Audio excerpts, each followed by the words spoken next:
that's making you run. I feel alright and we'll feel alright, 'cause we'll work it out. Yeah, we'll work it out. I'll be doing this if you ever doubt, till the love runs out, till the love runs out. I'll be your ghost, your game, your stadium. I'll be your 50,000, clapping like one. I feel alright and I feel alright, 'cause I worked it out. Yeah, I worked it out. I'll be doing this if you ever doubt, till the love runs out, till the love runs out. I've got my mind made up and I can't let go.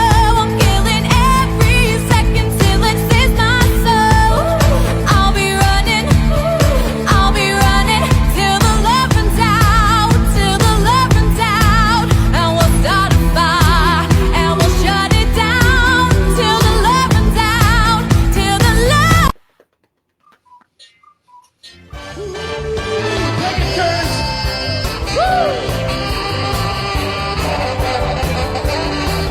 Can't help myself. Oh, can't help myself. Sugar pie, honey buns, sugar pie. We could find a man to be. I can't help myself. I'm a fool in love, see.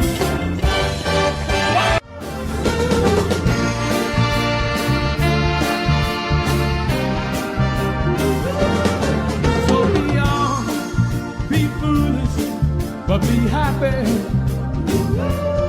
So be young, be foolish, but be happy.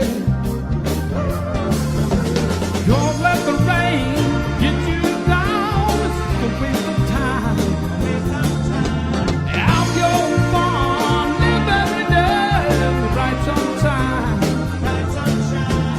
Same old story all over the world. Girl needs boy and boy needs girl. So be young, be foolish, but be happy. So be young. All right, we give y'all a little bit of music here from the Tyn Tymes bands. We have Lanny Thomas on here. He is the drummer.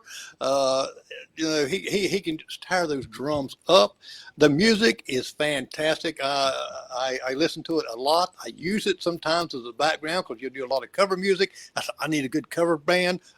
You're it. And you'll sound great. And with a little bit of people that you've heard this, you'll miss out if you do not go see them if they're in your area. Or hey, if you go on vacation, find out where they're at. Go on their website, and I believe it's got everything scheduled there, right, Lanny? It does, and it's just simply the tyntymes.com, but it's spelled a little funny, Tyn for 10, and Tymes the old-fashioned way, Tymes. But Jerry, let me tell you how much I appreciate being here with you tonight, and this is truly an honor for me, and to visit with you and your guests. And by the way, I talked to a couple other DJs, and you got a great reputation in the industry, and I just wanted you to know that. Well, I appreciate that. I got to ask you, how did you come up with the Tyn Tymes band and the spelling of it? Okay. Actually, 10 members, that part was pretty easy, coming up with the 10.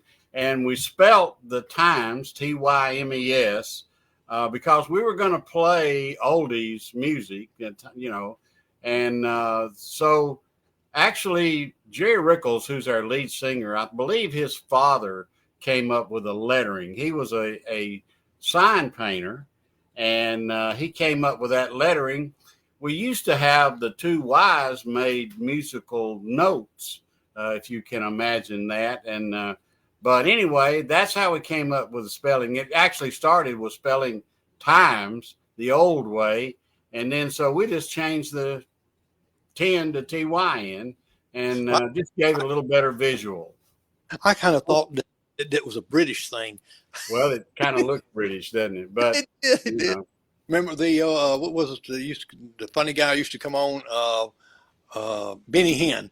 Oh yeah. I love this show. People ain't going to, they probably don't even know who that is. Only older guys here, we know it. Yeah, we do. He was so funny, you know. Yeah. Now, and growing up, was any of your family members, your mom and dad, musicians or plays instruments? No, none of them. I'm the only musician on any side, or at least I can't think of any. So I didn't have any brothers or sisters, and neither one of my parents played an instrument of any kind. And so, no, there wasn't anyone in my family that played an instrument. Well, now, on my wife's side, I don't know if you saw that guitar a few minutes ago, but anyway, there's a guitar hanging up back there. Her father played bass with several famous people, Johnny Cash, Jeannie C. Riley, and Earl Thomas Conley, I believe it was. So he played with some big time folks. I'm just doing a couple switches here. I'm trying to get you over. I can see where I could see that guitar right there. So your wife played with. Now, my wife's father Played with. Yeah, he gave her that guitar, though. That's where that guitar came from. But he actually played bass with Johnny Cash. Wow, Johnny Cash. Let's see if I can show you. Yeah. There's the guitar. There we go. Yeah. I had to switch over to the other side for me to do that. There it is. Yes. Yeah. Got my old deer hunting rifle up in there, too, I see. Yeah, I noticed that, too. I said, well, that's a new instrument. Oh, yeah. Now, what made you, we talked about this earlier, want to play drums? Yeah, I actually wanted to play drums when I was a real small kid. I mean, preschool, but I decided I would join the band. I was too small to play football, so I joined the band, and the band director sent me home with a trombone, and I took that thing home and didn't do much with it. And my father woke me up the next morning. He put the thing together and came close to my ear and came in there blowing that thing back and forth and laughing about it. And he, after I got up, and he said, "You don't want to play this thing." I said, "Go back and tell that band director you want to play drums." He said, "I know that's what you really want to do."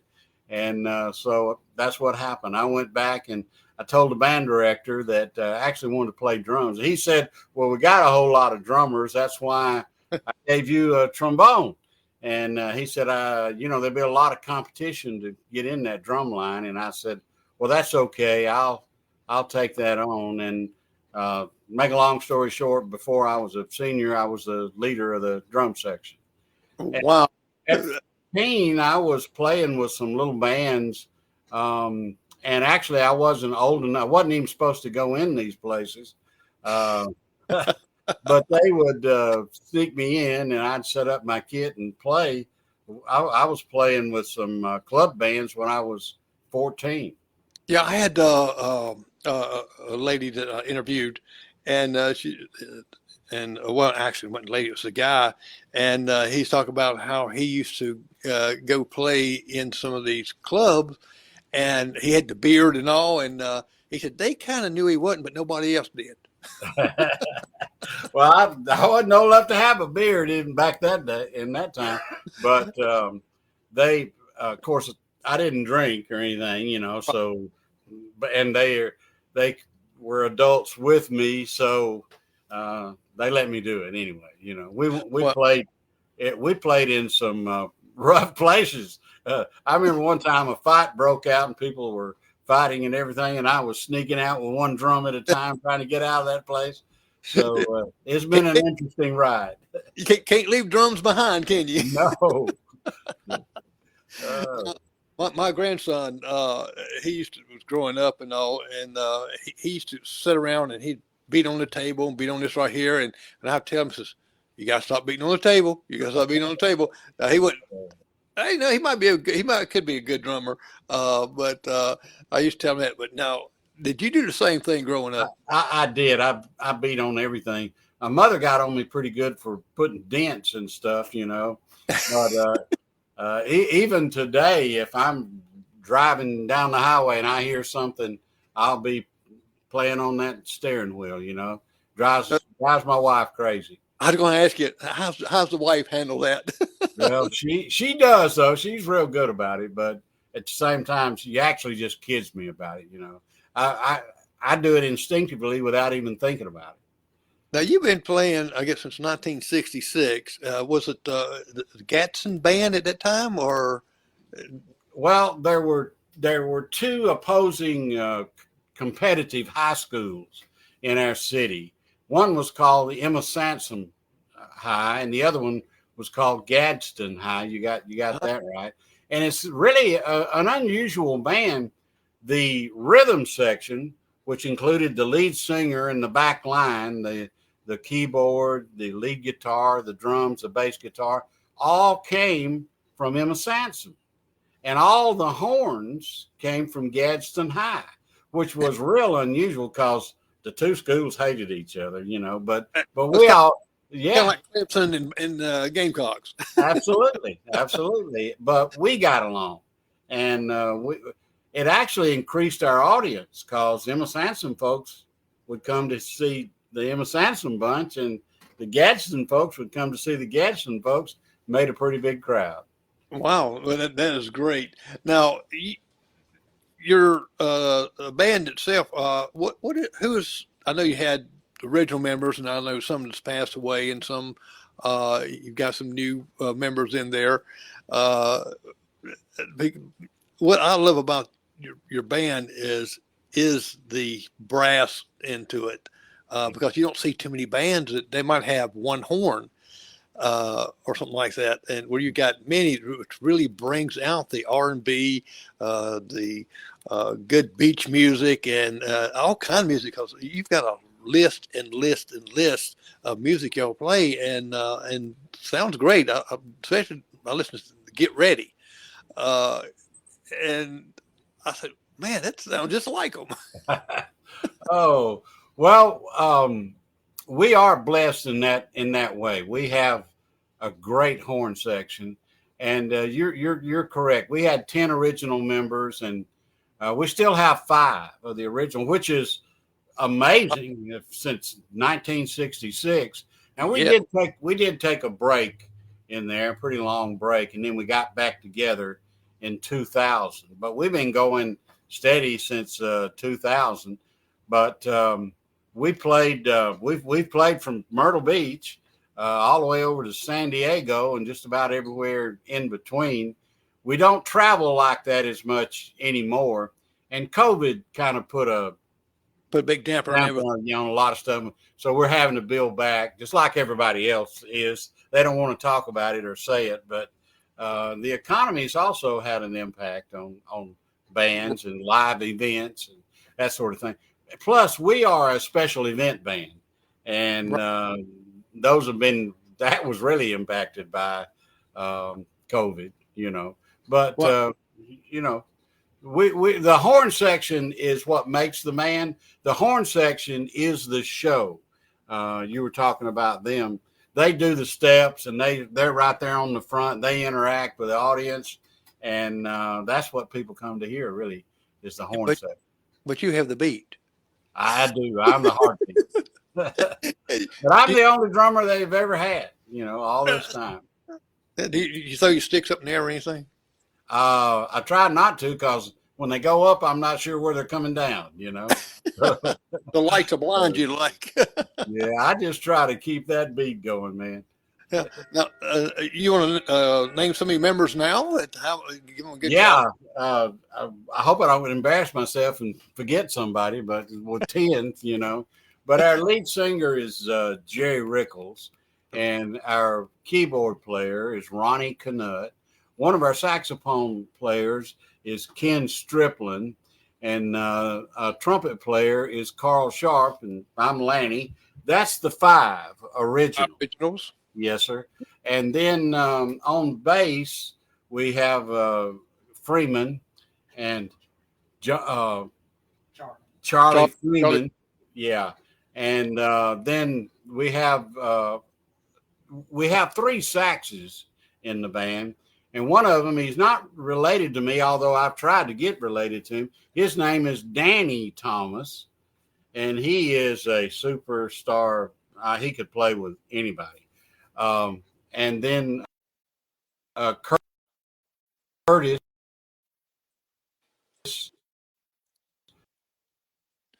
Breaking up just a little bit. Song "Love You More Today Than Yesterday." Pardon me. I say you're breaking up just a little bit, but you're fine now. Okay. No, you was breaking up a little bit. Yes. Okay. Yeah. No, you Curtis talking about Burttram. Danny Thomas and Lanny Thomas. Danny Thomas and Lanny Thomas. That I couldn't play in the band because I would get confused. Oh, well, we do get confused, but he is an awesome saxophone player. And then Curtis Burttram is the other sax player. And I think that's all 10 of us. I hope I hadn't left anybody out. It was Brian Bankston. Wait a minute. There's a trumpet player. Brian Bankston is the other trumpet player. Yeah. Okay. So I think I got everybody. Yeah, Carl Sharpe. Well, I mentioned him earlier. Carl Sharpe is one of the original 5. Yeah. Okay. Now, you just celebrated, well, you're about 52 years in now. Was it like 50 years anniversary? Yeah, that's correct. Well, we didn't because it actually hit during COVID. But so we didn't really have a tribute or anything or bad time to hit what? Yeah, and I'll be honest with you, we don't brag about being that old a whole lot, you know. Well, yeah, I still feel people still say, yeah, I look like I'm 60, but another line. Oh, yeah, I talked to several bands that during COVID time that they actually started doing some free concerts on air, you know, on the social media, and just to get just to be playing. And right. I know Ronnie McDowell does that still yet. Had him on here the other week, and he still does a lot on on social media. Yeah, I remember watching the Swinging Medallions during that time. They were doing some stuff on yes. Live media, and but we just never did do that. I don't have a good answer for why. It just wasn't something that we wanted to do. I tell you what, my personal thought of it is we feed off that audience. And right. If that audience isn't there, it just isn't the same for us. I mean, it's all about the audience with us. Well, it would be. It's just like I was trying to switch something back here. I was going. There we go. It's almost like this right here is what you hear on social media. Oh, absolutely, yeah. It's kind of they sing with us. They know the songs and right. They're into it. And we do a little medley of "Hey Baby" and "You're So Beautiful." And when we go into it's really 39, 21, 40 shape is the song. And we do a medley between those. And the chorus, we always go into "Hey Baby."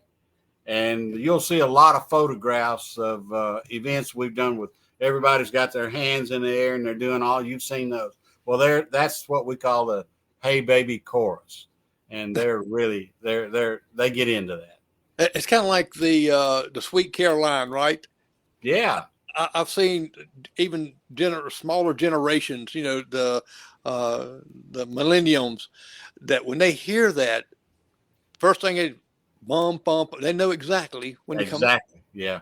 And same thing, like you saying there, they know the songs. They know the songs. When to come in. And this type of music moves people. I mean, I don't care if you're sitting there and all of a sudden this music come on, your foot's going to start tapping. And next thing, you know, you're going to start bobbing your head. And right. if you know how to dance, you'll get up and dance. Exactly. We've really been blessed with audiences that were into what we were doing. And they stand up and come up to the stage. and even if it's a private event where there's tables and all that stuff, they still gather at the front of the stage. And like I said, that front line, those horns are interacting with those people, and they're doing steps, and the audience will start doing steps. They even know the steps that the guys are doing. So it is a party band. And, you mentioned the type of music that we do. I think our song list has really helped us create a big audience following. We just happen to get a song list that they just love, and they're just into it. Well, your song list is tremendous long. I mean, it's just almost that every song you've heard in R&B, beach music, you're playing it, and not only just playing it, you're playing it well. And thank you. I mean, it just sometimes you're better than some of the original. Well, always, if it wasn't for the originals, we wouldn't have it, So it's a lot more to write one and put those things together than it is just to copy them. But at the same time, we try to give them as best of a tribute, I guess you'd call it, as we possibly can. And we're real serious about that. If there is a song, and there have been some, that we didn't feel like it was giving it the justice, first of all, for the audience, as well as the original artist, then we just took it off the list. Right. Now, do you I think I read somewhere you have 5 originals that your band's done, or is it more than that? No, 5 is the number, and I wrote the lyrics for all of those. And there used to be, he passed away, my co-writer, Mark Phillips out of Birmingham. And I wrote the songs. And then when I say I wrote them, I put all the words down on paper. I don't play a melodic instrument of any kind. I just play drums. So I had to sing what my ideas were, and I'm not a singer, I can tell you that. But he had, for years and years, he had worked on commercials, and people would come in and give their ideas about what they wanted in the way of a commercial. So he had all of that experience, so he could easily understand what I was trying to do. So he put the demos together on a keyboard, and he's was a phenomenal singer. And so he put the demos for me together, and I took them out and actually played them before some beach music guys before our band recorded any. And Craig Woolard loved one of them, and he recorded it. And then the Band of Oz recorded one of the others before we did. But I actually did write the songs, and we have recorded them all since then. They all made some kind of chart, like somebody's beach music chart. A couple of them even went on up to number 1 on a couple of charts. Which one went up to number 1? A Wonderful Woman and Emerald Eyes. Oh, okay. Great. Now, when you wrote these songs, how did you just come up with the lyrics, or did something inspire you that you've seen? Or well, I the best way I know to explain that is when we play, you would not, or maybe you would believe, how many people will come up and say, "Boy, you've made my night." You would not believe how many wonderful memories you have brought forth with the music that you play. I bet you even hear that every now and then. Yes. All right. Well, so along the line, I thought, well, listen, we get all these compliments about how well we play and how well we sound. Why couldn't we do some originals? And I really couldn't generate a lot of interest in doing originals. I guess we just had a phobia thinking we're just a cover band, so it was kind of hard in the beginning. But so the thing is, all those memories, and I was thinking, if I look back in my own life, there'll be some memories and things that maybe I could write some lyrics about. And so that's basically what happened. Here I am. I was in my 60s, and I'm thinking about high school and college days and some memories that I had, and sort of put those stories together to make a song. Oh, wow. Because the reason I asked, as far as writing the songs like that, Richard Sturban was telling me how his writer wrote Elvira. And I never heard it before until he told me. He said that he stopped at a stop sign and looked up, and there was a road sign that had Elvira on it. so he wrote it down, and he went down that road, and he said that road was full of potholes, and that's where the Bumpa Mau Mau come from. Oh, wow. That's cool. I wish my stories were as good as that. But anyway, it was an experience. It's been about 10 years now since I wrote those songs, and I haven't written anything lately, Yeah. Now, what is your reflection on some of the success of the band, that some of your biggest, accomplishments with the band, whether being on stage with other artists, opening, and tell me a little bit about those. Okay. We were guest artists at the Beach Music Awards one year, and there were a lot of, as you know, well-known artists there, and one of our songs, the one that Craig Woolard recorded, was nominated Smoothie of the Year. So we were there, and had that going for us, but we actually, the album that we had at that time, I'm trying to think back, the album won Album of the Year, and I've got a trophy around here somewhere. So that was a big deal for us. And we had some people out in San Diego heard us in New Orleans, and they said, we want y'all to come to San Diego and play for us. It was a national convention. And they paid for all of our flights, flew us out there, and gave us a great big old check, like a lot more than we were. We knew we were going to get it, but they offered us a lot more than we were expecting to make that trip. And that was, I don't know, man, it was just, we felt big time at that point, you know what I'm saying? This was several years ago. But anyway, we've played Archie Manning's 60th birthday party at Eli Manning's house. Oh, wow. And Peyton was there as well. So we've had a good run. We played at the Shrimp Festival several times down on the Gulf Coast, Gulf Shores, Alabama, and our stage, our area was just as crowded as some of the other folks that were there, such as Eddie Money and a lot of several artists. And Did you get to meet Eddie Money?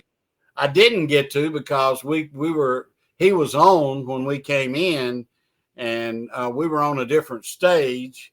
So I would have loved to have met him, but I didn't get that opportunity. Well, some of the artists that you've met on your journey, opening up for, and played same venues, or I know that I think it was Eddie Money, Percy Sledge. Right, we were on the same show with some of those folks. I'm trying to think of who all they are. Some of the other things that a lot of people don't know about us, it's in line with what you're talking about, not necessarily who we played with on stage, but we were invited to American Studios in Memphis. And this was the guy, Chips Moman, who recorded Elvis Going to Memphis album. And he did the Box Tops and several groups like that. And so we got the opportunity to go in there and play in that studio. And back in that time, they wanted he wanted our back line and our singer, but he didn't want all those horns. And so we said, well, no, we're a horn band, and we're going to stick with that. We were just kids. We were college kids. We didn't realize we could have took that contract and then turned around, hired our horns as sidemen, and traveled on. But we didn't know that. And later on, I read something where Chicago went through that same kind of thing. In the beginning, they couldn't get a recording contract because nobody wanted all those horns. Well, it was only 3, and we had 5, you know. But anyway, I'm trying to recall. I'm having a senior moment on who we played with. But we played with a lot of people. Percy Sledge, of course, is one of the bigger ones. And Bo Diddley? Oh, yeah. We did play with Bo Diddley in Birmingham at the Civic Center there. Actually, it was the National Guard Armory. And he got up on stage, sat in a chair by himself, and played his guitar. And that was the Bo Diddley show that night. And then we came on after him. And I think Gary Puckett, the Tams, Embers, all that's right there in your. We have. We played with Gary Puckett down at Gulf Shores, and the Embers and Band of Oz and all them. They were all involved in the Beach Music Awards shows that we did. Right. So fantastic guys, and we just love them. We still communicate. And, that's great. Yeah. Craig and I are good friends, and we are. He wanted that song. If There's a Tear is the name of that song. He wanted to record that, and I said, well, I have a shot in Memphis. Al Green is coming out with a new album, and I'm trying to get that song into Al Green. Actually did get it there, and it made it all the way to the right, the next to the last final cut, and then they cut it. So after that, I called Craig and I said, well, I didn't make it with Al Green, so you still want that song? And he said, I sure do. And he recorded it, and we were nominated Smoothie of the Year. Oh my goodness. I bet he wishes now that he would have took that. I bet. Well, maybe not. I don't know. No, I wish he had. You know. Have you got to go play on any cruises? I know you played on the Memphis Queen. We did. That was back in our college days. It was a big fraternity party. It was a joint fraternity party. And we went down Mississippi River for 2 hours, and they turned the boat around, and we learned Proud Mary just for that show, and they went crazy. We had to play that thing 15 times that night, you know. Wow, Proud Mary. I remember that growing up. I mean, yeah. it just got a great song to it. And then Aretha Franklin, not Aretha Franklin. That took it on to a different step. That's right. And it's always, and I still hear it every once in a while on the radio. I do too. Yeah, sure do. Now, have you ever went on any cruises? No, we haven't done any of the cruises. I don't even think we've been invited to do any of the cruises. Oh man, that's the wives would love it. Oh, I know. Yeah. I'm trying to think. Seemed like there was an invite one time, and something about our schedule we couldn't make it work out. Well, you know, I've been on several cruises, and y'all would blow them away. I mean, get us on there. Y'all would just definitely blow them away. I even got on stage and sung a song on one of the cruises. They had like 4,000 people there. Wow. And they said, I guess it's like a talent thing. And I think I won a ship on a stick. It's a little bitty thing. You know? I sang one of Elvis songs. Everybody can sing an Elvis song. Oh, there you go. Everybody but me. I can't say. That was so funny. Like I told you, I wrote those songs. I can't even sing, and that's why I went to Mark, because I knew he could get it. He could understand what I was trying to do. Has the band since 1960? Have y'all ran across any venues that where Elvis was at, or cross paths? No. Trying to think. No.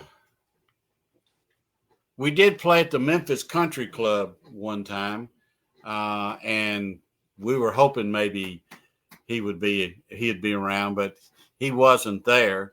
But I have an interesting story about that, if you want me to share it with you. Yes. College kids, we're playing fraternity parties. We're partying everywhere we go. And when the party is over at the fraternity house, all of the kids would follow us to our motel. So we got thrown out of Holiday Inn time and time and time again. And so one day we get a letter in the mail, and it's from the headquarters of the Holiday Inn. And the letter read, "This is to hereby notify you that the Tyn Tymes band is banned, no longer able to stay in a Holiday Inn worldwide." So, no. You got that. It's almost like the movie. He got threw out of Woolworths, and the guy says, "All the Woolworths or just this one?" Yeah, well, it was all of them. However, we got later an invitation to play for this. We call some people call it a Baldior, a coming out event for a guy's daughter, a wealthy person in Memphis. And it turns out that it is the CEO of Holiday Inns International. His daughter. We never mentioned the fact that we had been banned from all of his hotels, but Well, maybe he could have changed that and had y'all playing some of them hotels. maybe so. A lot of the hotels used to have bands in them. It's like far and from between now. You don't see that many. You used to see in different towns and like that, where either the Holiday Inn or Marriott or something like that, they had bands would come in and play, and it would draw the crowd. And right, yeah. Well, only thing I see anymore would be like a solo artist or a duet or something like that. But I don't see any bands anymore doing that. Right. No, we have some special events here in my little small town. I live in Buffalo, South Carolina, which is really outside the skirts of Union, South Carolina. But I always like telling everybody I'm from Buffalo, and they think I'm from New York. And then they figure out with this accent, there's no way I could be from New York. I got you. Well, I usually or sometimes tell people we're from Birmingham because they don't know where Gadsden is, but it's just outside of Birmingham. Oh, okay. I don't know why I thought that you was in Georgia. No, it's Birmingham, Alabama. Yes. I don't know why. I was telling my wife, well, it is an hour difference. Yeah. That's why I asked that question. Well, I know. And then after I went back and read it, well, he thinks I'm thinking 6 or 7, and actually there's both the same. It's actually the same time, even though it's 6 and 7. Well, I do a lot of interviews out of Nashville, and the time frame is 1 hour difference. Right. Where they're going to be on 6, where I'm having them on 7. Right. Then I had a lady out of Palm Springs, California, and it's a 3 hour difference. So yeah. I'm interviewing her at 10 o'clock at night, while it's 7 o'clock at her end. Well, I made that, not realizing I made that mistake one time. We played for a college event. Trying to think, I think it was Ole Miss was playing in Memphis. Maybe they were playing Vanderbilt or somebody like that. But anyway, they had booked the B.B. King Club in Memphis, and we played there. And so the manager really liked us, and I was talking to him and everything, and he said, well, maybe we can do another gig somewhere down the road. Well, one morning I got the bright idea I'd call him up and talk to him about playing. I did not know that he lived in Los Angeles. And so it's, like 7 o'clock my time. And so I'm calling him and saying, hey, good morning. How you doing? This, that, yeah. And he said, who is this? And he said, I told him it's Lanny from Alabama 10 times. He said, do you realize what time it is here? I had woke him up. Needless to say, that was not a good sales pitch from that point. You should have told him you're somebody else. Sorry, wrong number. I know. Yeah. I should have blamed it on some band I didn't want to get that job, I guess, Yeah, I had a couple interviews with T.G. Shepherd and someone else, and that's when the hurricane come through, and we had no power, we had no internet, and they called me on the phone and says, are we supposed to have this right here? I says, well, your manager should have told you that we don't have nothing. We can't. I said, I can't even make a phone call. Oh, wow. But, was talking about Elvis there. T.G. Shepherd told me an interesting story about him leaving at 15 years old, crawling out of his house and going to Memphis and living off the street. And at 15 years old, pursuing his music. Wow. And he got to stay, one of his friends happened to be running a skating rink. And so he went skating, he was leaving, and they were shutting down. These 2 big Cadillacs poured up. Well, Elvis gets out of it and asks him, says, we're going to go skating? He said, well, they're closed. He says, not for me. And he said they skated to 5 o'clock in the morning.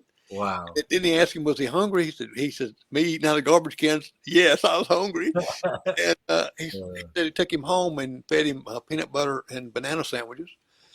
And then I knew he liked those. Yeah, I'd heard that. Yeah, and he said the driver, told him to take him where he wants to go, and he took his number. And T.G. Shepherd said, he'll never call me. Next day, he called him and said, hey, you want to go to a movie? He said, relationship lasted like for 16 years until he passed away. He said Elvis bought him his first tour bus and told him to go and play. Mm. And, he told a lot of stories like that. I haven't uploaded this yet, the interview, but I thought that was very interesting. And that's why I asked you if you ran across the paths there, because y'all played. How many states that your band has played in? I can't remember. We played throughout all the southern states, and but we didn't get much further than Kentucky. But we did North Carolina, South Carolina, but we played Florida, of course, Alabama, Mississippi, Arkansas, all the way over Texas, California. We've had a good ride, and we're still excited about it. Well, have you ever tried counting how many venues you've played at? No, I haven't. I hate to say this, but it's not a memory problem. It's just that there's so many, and I don't mean to be bragging about it. I don't want to sound braggadocious, but I really don't remember some of them until somebody mentions it, and maybe something that happened there. We've played a lot. Now, Christmas time was coming up. Have y'all did some Christmas tunes? No, we've never done that. I was thinking about that today, and I thought, wouldn't it be great if we had some? But we have never done that. Yeah, with those horns and stuff like that. Oh, I know. It would be awesome. I know. And the little drummer boy. That's true. Yeah, it is something I am going to talk to the band about, but it's a little late for this year. But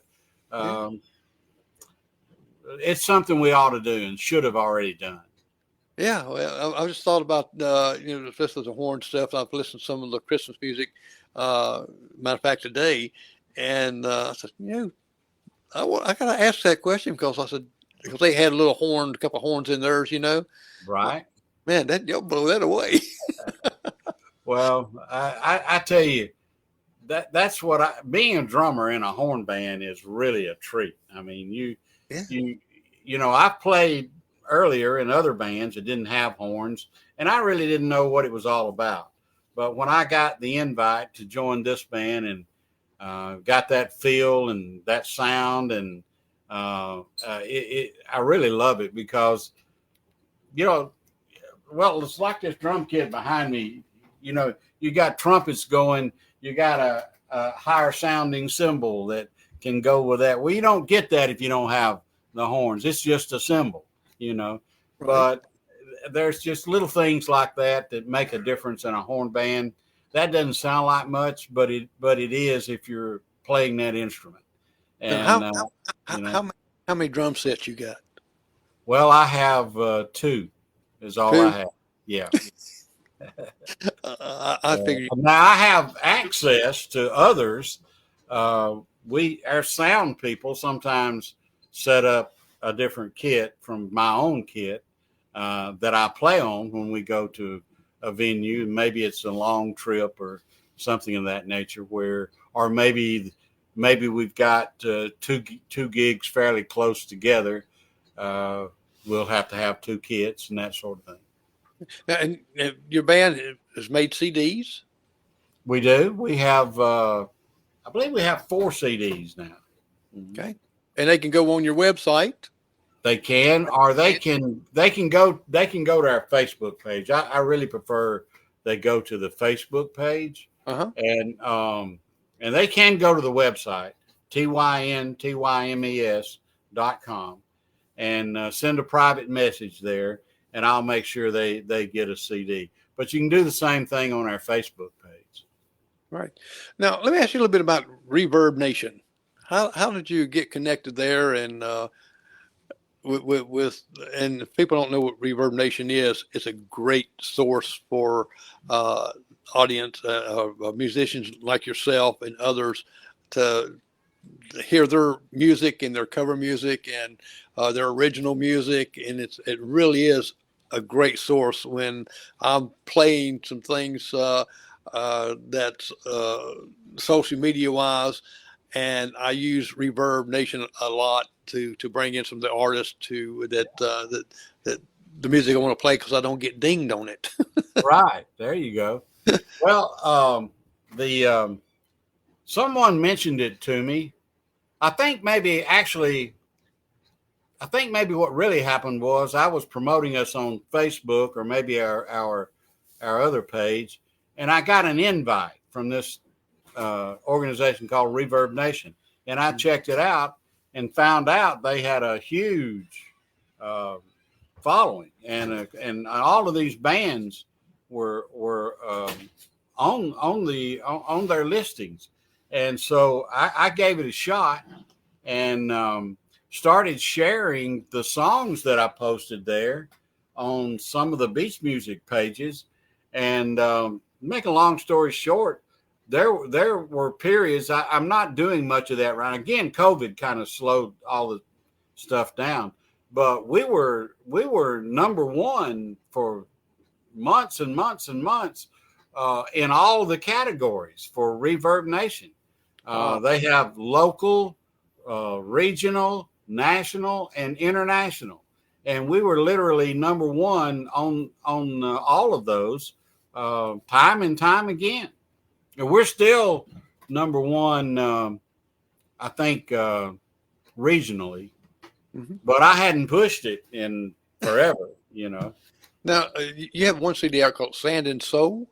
Right. And that has our original tunes on it. Okay. And it's a little mixture of soul and beach music, right? That's correct. Yeah. And now you signed a record deal, if I'm correct on that? That's correct. And who's this with? Bentley Records.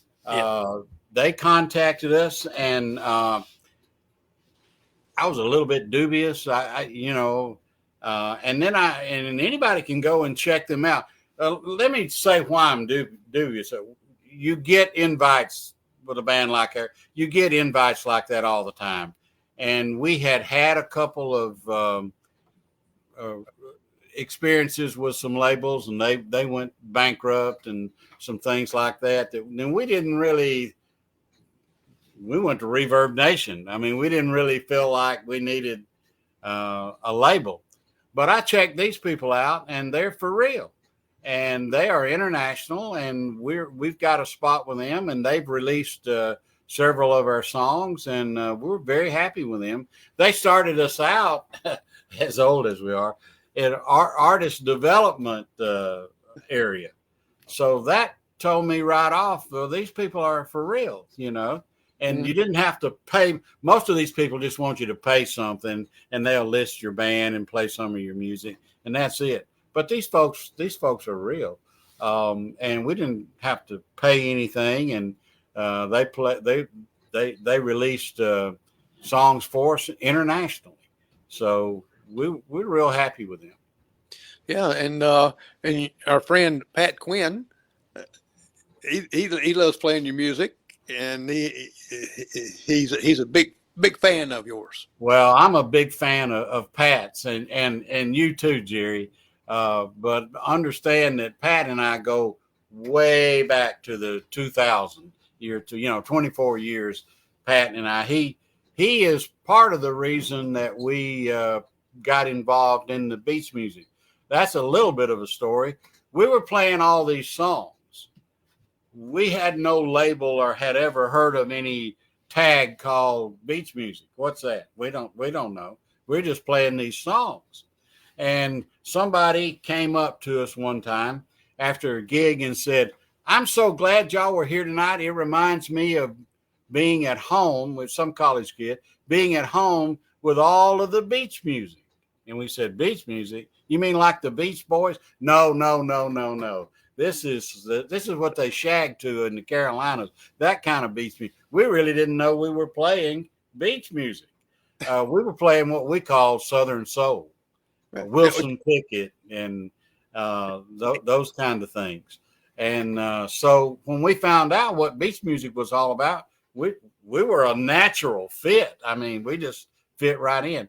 Pat Gwynn saw that early on and got us involved, really. Now, can you do any shagging? Me personally? Yes.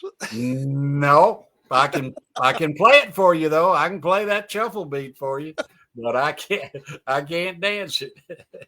So now you can't sing and you can't dance. So you focus all your talent on your drum playing. That's exactly right. That's it. But well, I got one trick pony. Now, do you play any practical jokes on the band members? Because I read some of your stuff, and some of your stuff is real funny you put out there. And I said, wait, he's got to be some joker there. Oh, I'm trying to think. I can't come up with something on the spot like that, Jerry. I'm sorry. We're brothers. We love each other, and sure, we kid around and do some things. And I probably better not tell some of those stories on public events.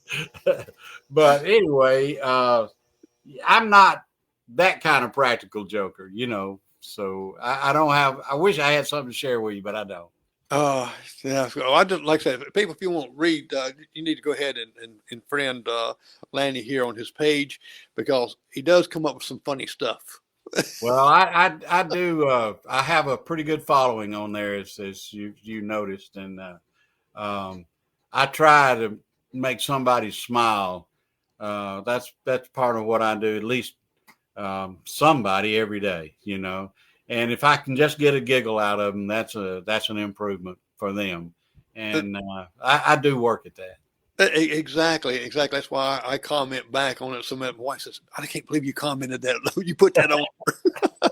That's why he started it. Yeah. But what are some places you got already scheduled to coming up? Well, we don't advertise our private parties, and you can kind of understand that. But let me share with the next public thing that we have coming up. It is not until February, but it's February the 15th. It's in Gadsden, Alabama. It'll be loaded with beach music, and we do have people come from the Carolinas all the way down to Gadsden, Alabama, and it'll be on the website and on the Facebook page where they can come and be with us. And then later on, we have an annual thing that we do, and it's also in Gadsden, but it's usually the first Saturday in August. But that's a little bit out. But anyway, we're working on some other things and trying to stay busy. And we're not, at our age, we're not trying to play at clubs every night, if you understand where I'm coming from. We pick and choose, and we've been very blessed. You've been doing it so long like that. You've earned that privilege of picking and choosing. Yeah, I would agree with that. Oh. Yeah, I would like to be close enough sometime to live stream when you're playing a big audience. I've got wireless cameras that broadcast us back to a hub, and I got like a studio out of my computer, and I can switch from camera to camera sitting back in the back somewhere 300 feet away. Yeah, right. Instead of like 3 or 4 cameras up on stage there, and we're focused in when you're playing and all across there, the audience and things like that. You're welcome to come and do that. I don't have anything that is close enough for you, I don't think, unless you want to come to Gadsden. Well, I am going to be retiring soon from one of my jobs. I've got like 3, including the broadcast, and I work for a Xerox Corporation also.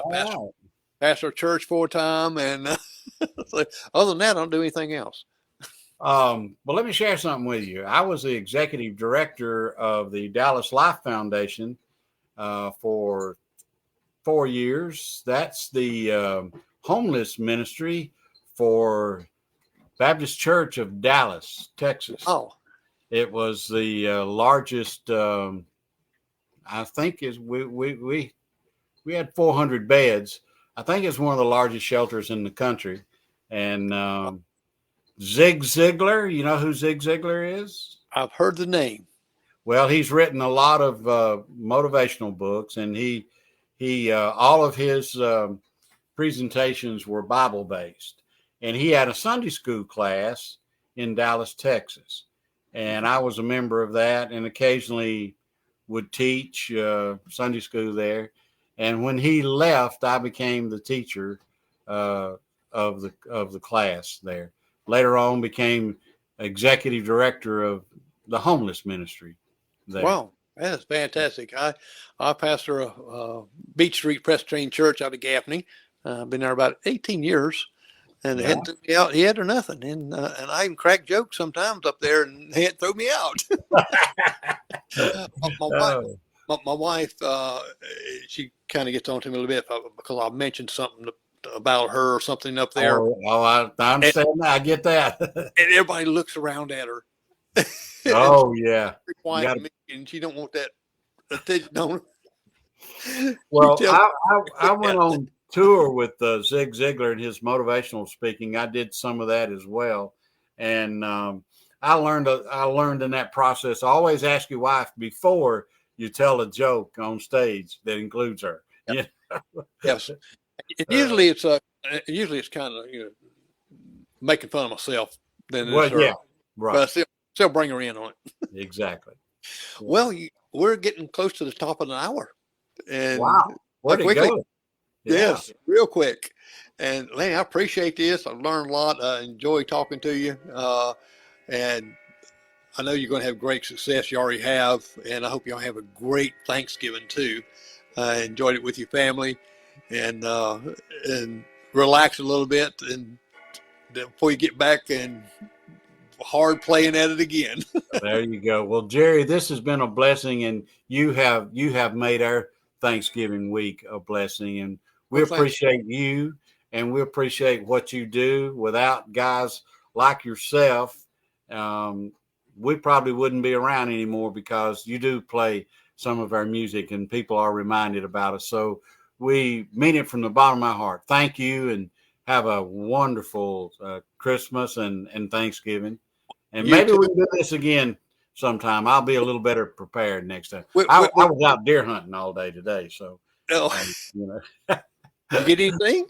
Well, I saw something, but it was too little. I didn't go for it. Yeah, I'll get back in touch with you before you do that February the 15th like that. Maybe do something down there for that. That'd be awesome. Yeah, and I'd love to do that. And I'm going to end the show by playing some of your music and just fade off from there. Send me some things I can put from you about you and your show on my Facebook page. Okay, I sure will. Okay. All right. God bless, and you have a great night. Thank you, and God bless you. Bye. Take it, Curtis. Woo!